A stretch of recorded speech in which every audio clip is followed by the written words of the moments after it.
Assalamualaikum warahmatullahi wabarakatuh. Kembali berjumpa dengan saya di channel Gagasan Progresif 79. Sahabat sebangsa dan setanah air dimana saja Anda berada. Ada video yang cukup menarik di mana para santri mengupas ya dan membahas terkait dengan habaib. Seperti apa sih ciri-ciri habaib menurut naskah atau kitab-kitab klasik, dan habib yang seperti apakah yang bisa dijadikan teladan, mana yang boleh diikuti dan mana yang tidak boleh diikuti. Ini kemudian menarik karena saat ini ya banyak perspektif ya terkait dengan para habaib. Untuk lebih jelasnya kita akan simak secara bersama-sama di Gagasan Progresif 79.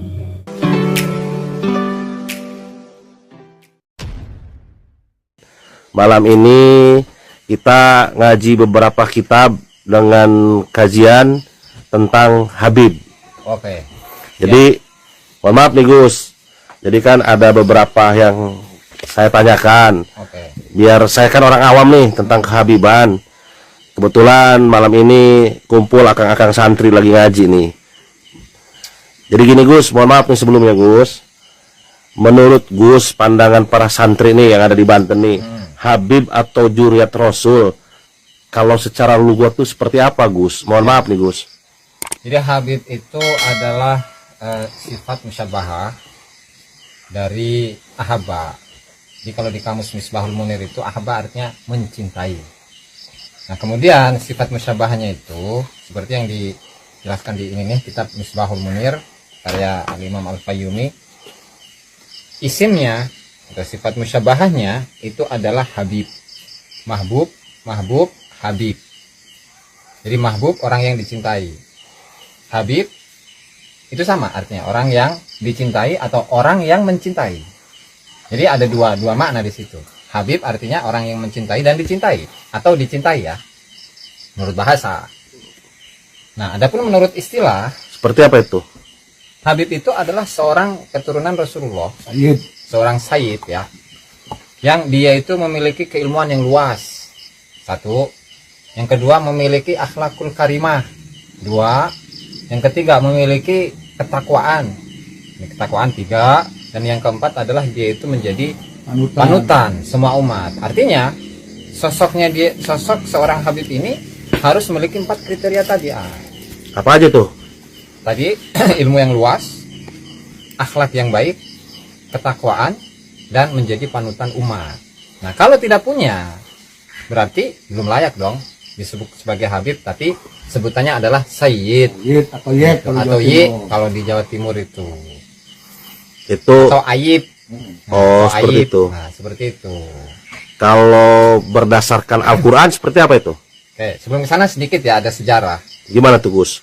Jadi di zaman dulu, misalnya seperti Syekh Muhammad bin Ali Al-Khirid di dalam kitabnya Al-Ghuror, itu khusus mengenai biografi ulama, biografi yang para ulama dari kalangan habaib di zaman dulu, mulai dari zaman Faqih Muqaddam terus sampai ke zamannya Mu'allif. Nah, zaman Mu'allif ini Syekh Muhammad bin Ali Al-Khirid itu sezaman dengan Wali Songo. Nah, di masa itu belum ada istilah Habib. Jadi misalnya Al-Faqihul Muqaddam itu ya, itu Syekh Muhammad bin Ali yang dikenal dengan Al-Faqihul Muqaddam, kan? Atau Amul Faqih Syekh Alwi, Amul Faqih gitu. Belum ada Habib. Nah, adanya Habib itu di abad ke antara 11 sampai 12 Hijriah, yaitu di masanya Al-Habib Umar bin Abdurrahman Al-Atos atau Habib Abdullah bin Ali Al-Haddad. Nah, jadi kalau dari sekarang mah sekitar baru 300 tahunan, 300 sampai 400 tahunan baru ada itu. memakai Habib itu. Baru memakai Habib. Sebelum itu nggak ada. Baru sekarang ini. Betul. Dan kriteria yang disebut Habib itu Al-Habib Abdullah bin Ali Al-Haddad. Kalau kita telusuri Habib Abdullah bin Ali Al-Haddad, 4 kriteria itu masuk. Jadi mungkin nih mohon maaf nih Gus. Berarti ya jadi manggil Habib itu harus mempunyai 4 kriteria kan? Ya, kalau Pantas kriteria disebut Habib, kalau baru pantas. Pantas. Tapi kalau dari 4 itu hilang 1 aja, nggak pantas ya? Belum pantas ya. Pantas. Ini maaf Gus, itu kan secara istilah. Kalau berdasarkan Al-Quran dan hadis, Habib itu seperti apa ya Gus? Jadi kalau Habib secara syariat di ayat Al-Quran belum nemu. Belum nemu. Ada Cuman untuk Dzurriyyat. ada Dzurriyyat atau Ahlul Bait. Oh Dzurriyyat Khususnya ya. kalau di Al-Quran. Al-Quran. Oh, tapi Innama dikasih lagi. yuridullahu liyudhiba ankumur ritsa ahlal baiti wa yutahhirukum tadhira. Betul.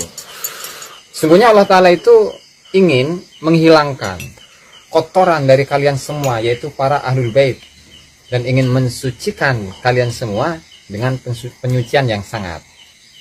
Kemudian dalam ayat yang lain, rahmatullahi wa barakatuhu alaikum ahlul bait innahu hamidum majid. Rahmat Allah dan keberkahan Allah itu tetap atas kalian semua para ahlul bait. Sungguhnya Allah Ta'ala adalah yang maha terpuji dan maha mulia. Kemudian itu ayat. Nah, berarti ada 2 ayat tadi yang dikutip. Banyak sih sebenarnya, cuman ini sebagian doang. Kemudian hadis yang diriwayatkan oleh Imam Tirmidzi, ya ayuhan nasu inni taraktu fikum ma in akhadtum bihi lan tadillu. Wahai manusia, ketika saya meninggalkan kalian semua, sungguhnya saya ini meninggalkan kepada kalian semua, dan jika kalian mengambil peninggalan tersebut, kalian tidak akan tersesat, yaitu kitabullah wa itrati ahli baiti, yaitu kitab Allah Ta'ala dan itrati keluargaku, ahlu baitku. Nah, cuman dalam memahami hadis ini kan perlu pemahaman yang lebih mendalam ya Kiai ya. Soalnya apa? Karena dari ahlul bait sendiri, keturunan Rasulullah SAW itu kan ada yang memiliki paham yang macam-macam. Seperti itu ya. Ya, seperti apa? Seperti misalnya Syiah gitu kan, seperti yang di Iran kan banyak itu, ya Kiai ya. Banyak. Nah, terus bagaimana ketika mereka memiliki pemahaman yang ketika dikaitkan dengan paham aswaja tidak sesuai, lalu kita mengamalkan, mengaplikasikan hadis ini, apakah kita ini masuk dalam kategori lantadilu, kita tidak akan tersesat? Atau kan nggak masuk? Ya, artinya dari ahlul bait itu sendiri ada golongan-golongan yang katakanlah menyimpang, itu tuh, sehingga nggak semuanya dong. Nah, itu menurut ayat dan hadis. Lalu Seperti itu ya Gus ya. nah, barangkali dari Kiai ada tambahan. Kiai. Coba Pak Kiai ada tambahan apa ini Pak Kiai ini? Akang-akang santri Banten nih sambil ngopi dong. Ya. Diminum kopinya. Mana kopinya itu? Mungkin ini Kiai, pengertian dan doa. Pas kopinya jangan campur garam. Nah, Wah, di kopian atuh ngaji ulah ngantuk. paling ini Kiai. Mari ditinggali kitabna. Si Aldo kopinya ngopi dicampur garam si Aldo. Aduh, Aduh, saya tahu tuh apal ya. Ngomong lagi. So gini, ada satu iskal, ada satu hal yang menjadi kita ini harus memikirkan secara mendalam ya mengenai makna dari ahlul bait itu sendiri. Karena kalau kita melihat penafsiran ulama itu macam-macam loh. Ada yang mengatakan Sayyidina Ali, Sayyidah Fatimah, kemudian Sayyidina Hasan dan Husain. Kemudian versi lain keturunan dari Sayyidina Hasan dan Husain. Kemudian versi lain Bani Hashim, Bani Muthalib. Nah, dan menurut versi lain itu semua mukminin. Nah, lalu yang pas atau yang lebih tepat itu yang mana tuh kira-kira Kiai? Barangkali ada referensi yang Kiai temukan. Baik. Nah, ini Kang Santri ganteng coba. Nggak ada suaranya. Saya pertanyaan tadi apa Om? Pertanyaannya. Pertanyaannya banyak. Satu aja dulu, Ya, jangan nih banyak. kalau pertanyaan saya banyak, tapi tadi alhamdulillah sama Gus sudah dijawab. Yang secara lugot, secara istilah, berdasarkan Quran dan hadis, ada yang belum saya tanyakan. Kan para wali Allah juga kayak Sultan dan Aulia Syekh Abdul Qadir gitu kan. Itu menurut pandangan Tuan Syekh seperti apa? Terus menurut Syekh Wahab Asy'aroni seperti apa? Jadi akang-akang santri kan saya sangat luar biasa loh, angkat topi loh. Ngajinya ini ngaji tasawuf semua nih. Makanya saya seneng nih ke pondok pesantren ini nih. Gimana Kang Santri coba dikasih penjelasan biar saya juga ikut pinter nih. Tentang apa dulu nih? Ya yang Kang Santri tahu ya globalnya Habib itu seperti apa sih gitu. Kang Santri coba dikasih penjelasan biar saya juga ikut pinter nih. Tentang apa dulu nih? Ya yang Kang Santri tahu ya globalnya Habib itu seperti apa sih gitu kan. Tadi kan sama Gus sudah dijelaskan bahwa perkembangan nama Habib ataupun atribut, saya lebih seneng ngomongnya agak sedikit ini nih ya. Atribut ya? Atribut. Saya juga punya atribut nih, atribut baris berbaris tapi. Jadi itu terjadi kalau diurut waktu adalah diurut itu sekitar 300 tahun yang lalu. 300 tahun yang lalu. Nah, yang saya maksud berarti pensematan nama Habib itu adalah perubahan nama itu ini tergolong adalah perubahan budaya dong. Betul. Ya, Kondisional, kondisional. Kondisional. Ya, karena sebelum para wali songo itu belum ada pesematan nama Habib. Betul. Berarti nama Habib ini adalah sebuah nama yang Produk memiliki manusia. kriteria kemuliaan bagi seseorang. Produk manusia Produk yang dikondisionalkan. Yang atau memang kondisional. Kondisional. Misalkan begini, Gus Ajis dengan kriteria yang disebutkan tadi telah mumpuni dalam bidang yang tadi. Maka Gus Ajis, kalaupun dia, mohon maaf, orang biasa aja, anak petani misalnya, Betul. Anak petani ini. Ya, ini emang ini anak petani Jawa ini. ya kan? Tapi Maka- dia rezekinya bagus, mempersunting putri seorang anak Kiai. kiai. Untung cerdas ya, lamun teu cerdas mah bahaya ya orang haji ya. Maka Coba kumaha Gus kiai. Ajis, Eh. ya bisa saja menyandang sebagai apa namanya jabatan sebagai Habib. Karena keilmuan, Dan sebagainya. karena ketakwaan. Saya misalkan yang 4 ini- kriteria itu ya, yang Ya. tadi disebutkan. Saya ini anak Abuya misalnya nih, anak Abuya tapi dungu. Aduh. Maka ketika saya dipanggil Habib karena melihat sosok orang tuanya, ya tahu diri dong saya. Tidak pantas. Tidak pantas untuk menyandang Dan tidak adil. Dan tidak adil. Ada Kalau syarat. kalau akang santri paham ketidakadilan itu tidak memenuhi syarat, tapi saya melihat, mendengar, tapi saya nggak bisa menyebutkan nama, kan kita nggak boleh gibah ya. Ya. Ada salah satu contoh gitu kan, teriak-teriak terus, Gimana? mentang-mentang punya tadi itu bat, padahal saya juga punya bat, tapi Batman saya mah, bukan bat kehabiban tapi atribut. Mohon maaf nih ya, kalau salah saya panggilnya atribut aja dah. Iya, Yang lebih keren. atribut gitu kan. Tapi saya sempat ngaji juga, Jadi kan ada peribahasa. Saya nyuplik nih dari guru saya, tapi saya juga nggak nyebutin nama ya guru sayanya. Takut pada cinta nanti, ngejar-ngejar lagi ke saya, pengen ketemu. Jadi gini nih ya, kita kan ngaji tapi sambil tertawa, karena kita itu orang bahagia. Karena orang bahagia itu orang senang kayak kita lah, nggak banyak pikiran. Orang merdeka ya. Orang merdeka, orang kaya belum tentu merdeka kayak kita, nggak bisa ngaji, nggak bisa tenang mikirin kaya baik. Gini nih, Oke, Kiai. siap. Apa Jadi itu? kan teriak-teriak, kadang-kadang mengumbar kebencian, berani dengan tokoh ulama mencaci maki. Satu contoh nih, tapi saya sebutin ya, tokoh idola saya yang dicaci maki, almarhumah Gus Dur. Almarhum Gus Dur. Oh, pabelit ya. Encan ngopi reporternya pabelit ya. Aing mah. Saya paham maksud Om ya. Kayak di Banten lah kudu bari ngopi. Ya. Nyusu. Waduh. Kopi putih tuh mah udah ada. Waduh, ngopi heula. Ini mah santina santi istimewa kopinya kopi putih. Tuh, kayak reporter kayak nunjukeun tah dibere susu tah reporter ya. Supaya cerdas sampai salah bela reporter ya. Jadi hampura ya, itu kan saya kan cinta ya sama walaupun bagaimana itu kan Gus Dur itu presiden saya. Ya. Pernah menjabat orang nomor 1 di Indonesia. Tapi ada oknum yang bilang sampai nyebut Kiai Purum itu. Terus aja orang-orang mati mah Kiai buta ini. Bu, atuh orang sedih presiden orang dikitu-kitu eta. Kang santri itu masuk kriteria Habib enggak? Baik. Kalau Om sudah menanyakan masalah kehormatan, berarti marwah ya. Narwa. Artinya seseorang yang memiliki atribut. Jadi kita pakai atribut aja dah gitu kan. Ya enggak apa-apa itu mah. Ya, Habib. Atribut Habib. Terserah Kang santri aja lah. Bebas Habib. santri mah. Lalu kemudian dia mendungukan ataupun mengejek ataupun memberikan ujaran kebencian kepada sesama muslim. Sama muslim nih ya. Sesama muslim. nih. Salah muslim. Oke, akan saya bacakan keterangannya ya. Gimana tuh Kang santri? Kullu man dhanna bi nafsi annahu khairun min ahadin minal muslimina.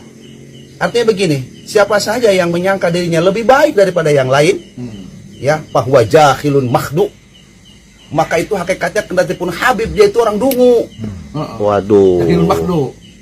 Jahilun Makdun. makhduun. Oh. Lihat buka di Makhdu. Makhdu di Anwarul Qudsiyah, Halaman berapa, Kiai? halaman 282.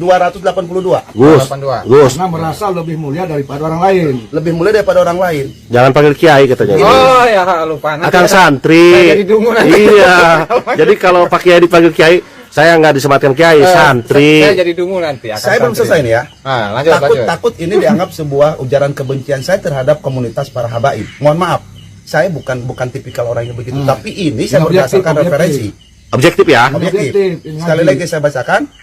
Kullu man dhanna bi nafsi annahu khairun min ahadin minal muslimina. Terusin Gus. Fahuwa jahilun mahdu. Fahuwa jahilun mahdu. Adalah orang bodoh. Yang tertipu. Udah bodoh lagi, dungu lagi. Tertipu lagi. Tertipu. Oh, dia Habib ataupun dia memiliki karma walau u'tiya min karamati ma u'tiya. Walau akto ya. Oh, ya. Walau u'tiya minal karamati ma u'tiya. Ya. Sekalipun dia itu diberikan kelebihan-kelebihan oleh Allah Subhanahu wa taala. Karomah. Keramat ini mah udah tingkatan wali. Udah tingkatan wali. Tuh, karomah. Sejelek-jeleknya Gus Dur, ya, saya masih ingat sejarah Gus Dur. Gus Dur itu, keluarga saya ini keluarga kecil, ya, rata-rata pegawai negeri, gaji pegawai negeri. Mohon maaf pada saat itu. Beli mantang nungkul. Pantang. Biasa raskin. Hui baru hui. Beas karung goni teh baru ada hapek. Itu. Baru ada hapek teh baheula mah. Ketika Gus Dur menjadi presiden, ya, sekarang para pejabat, sekarang itu para pegawai bisa menikmati atas keputusan siapa? Gus Dur. Banyak para guru-guru yang merdeka sekarang, gajinya pada gede-gede. Berkah Gus Dur. Berkah Gus Dur. Hal lain, Gus Dur keilmuannya luar biasa. Walaupun buta mata tapi hatinya melek. Nah itu, buta matanya, Hatinya melek. basirohnya ini luar biasa. Waduh, akang santri mah basiroh ya hati wae. Jangan-jangan saya bilang ini Gus Dur adalah pemegang toriko. Jadi mana latifah kolbinya, kemudian ruhnya, Muraqabahnya. sirnya, kopinya, akhbar dan muraqabahnya, dia udah kuasai dengan Sudah usul ke Allah. Oh, Gitu. seperti itu ya Kang Santri. Iya, Jadi baik. gini Kang Santri, saya kan tidak mau menggibah ya. Ini kan kita lagi tukar pikiran berdasarkan referensi Qur'annya ada, kitabnya ada. Ya. Jadi kan sekarang saya paham ada 4 unsur, ada 4 kriteria yang orang itu layak disematkan atribut atau disebut habaib. Ya. Ketakwaan, keilmuan, apalagi Gus? Akhlak yang baik. Akhlak yang baik. Jadikan panutan. Jadi panutan. Jadi gini, berarti kan nih ini saya kan tinggalnya di Jakarta ya. Ya. Saya tinggalnya di Jakarta jujur aja. Oh, ya, oh, ini ya. saya kesini jauh ini sebenarnya Oh, karena gitu. seneng ngaji sambil ngopi. Ah. Bahagia saya ini. Luar biasa. Dapat ilmu ini. Dengan akang-akang santri Banten ini luar biasa. Siap. Kalau di tempat saya itu di Jakarta tuh yang namanya habaib itu ya, nggak tahu, yang penting mah habaib aja ya. Tapi saya tidak benci sama habaib. Walaupun dagang minyak. Walaupun dagang minyak. Habaib aja. Habaib aja. Walaupun dagang minyak nih. Saya kalau di tempat saya itu di Jakarta tuh yang namanya habaib itu ya, nggak tahu, yang penting mah habaib aja ya. Tapi saya tidak benci sama habaib. Walaupun dagang minyak. Walaupun dagang minyak. Habaib aja. Habaib aja. Walaupun dagang minyak nih, saya tidak benci karena saya pun mengikuti ajaran dan sunnah Rasul. Menghormati sesama. Menghormati. Ya, bagus. Tapi saya pernah bertanya kepada seorang ulama, menghormati dan menghargai habaib atau juriat Rasul, kalau dia itu di jalan yang salah atau lagi melenceng, jangan diikuti. Kalau ngikuti kita menjerumuskan juriat Rasul sendiri. Tapi kalau tidak mengikuti kita menyelamatkannya.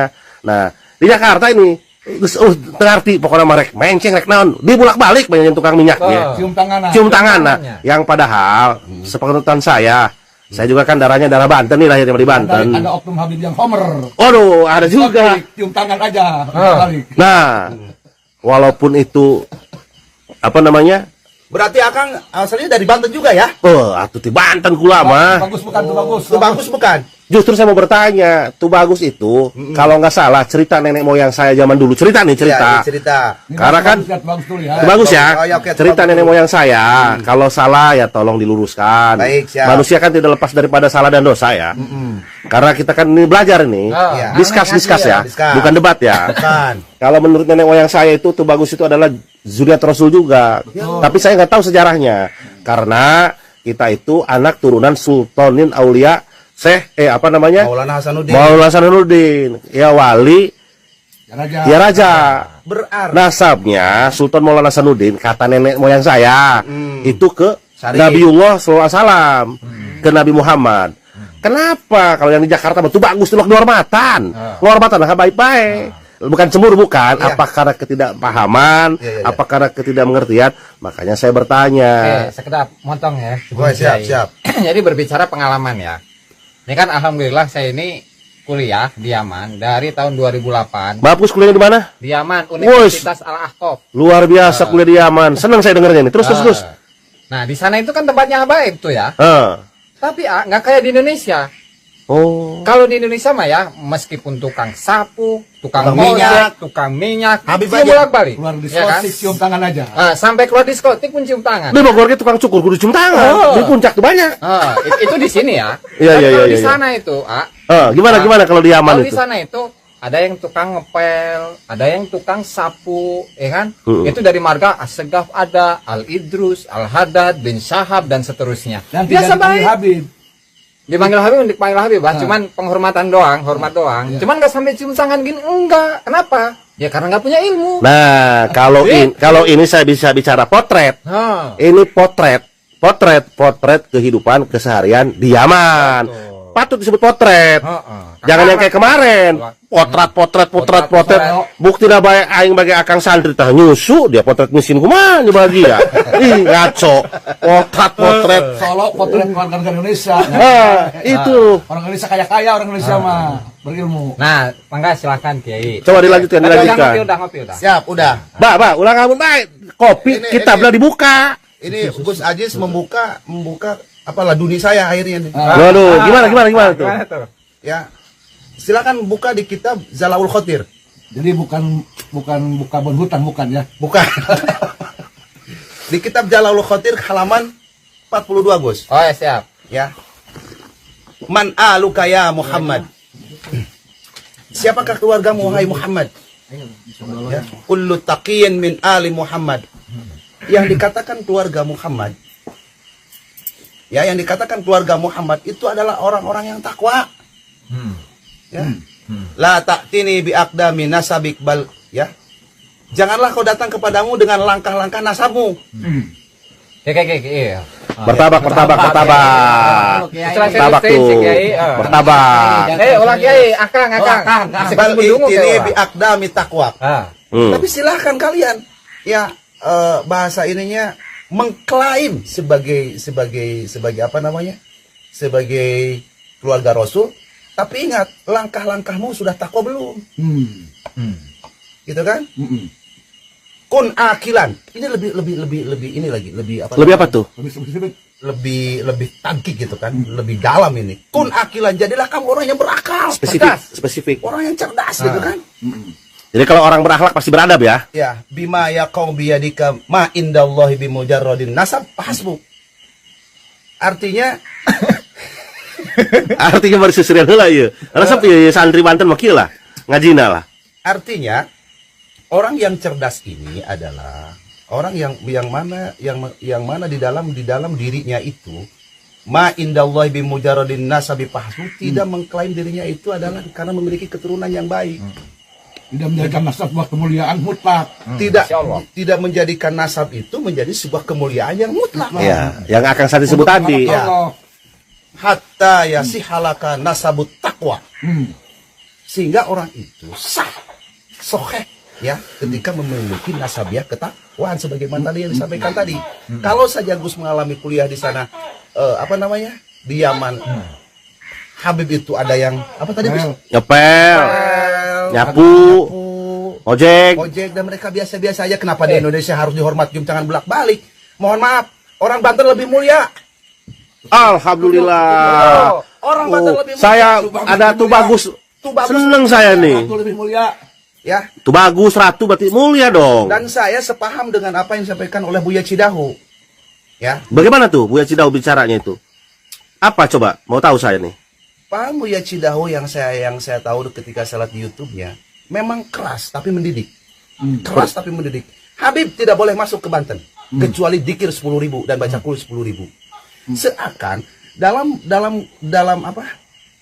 stat Buya Cidahu mengatakan sepertinya Habib tidak boleh datang ke Banten. Ya. Sepertinya ada pengkat, ada sekat, ada sekat gitu kan untuk tidak. Yang padahal tidak seperti itu ya? Yang padahal tidak seperti itu. Coba jelaskan sama Kang Santri. Pertama, Buya Cidahu adalah orang yang memiliki keilmuan yang luar biasa dan kecerdasan yang sangat tinggi, baik dimensi kerohaniannya, baik dimensi secara ilmunya dan sebagainya. Kalau saja Habib dari Jakarta datang ke Banten hanya untuk mengujar kebencian kepada umat untuk memecah belah umat, meracuni umat. meracuni umat, maka ini adalah jahilun mahdu, Apa itu artinya? dungu. Waduh. Jadi ini setuju nggak nih yang satu nih? Waduh. Waduh, ini Ya, Habib Darul enggak. Ini Masih bagus orang Banten. enggak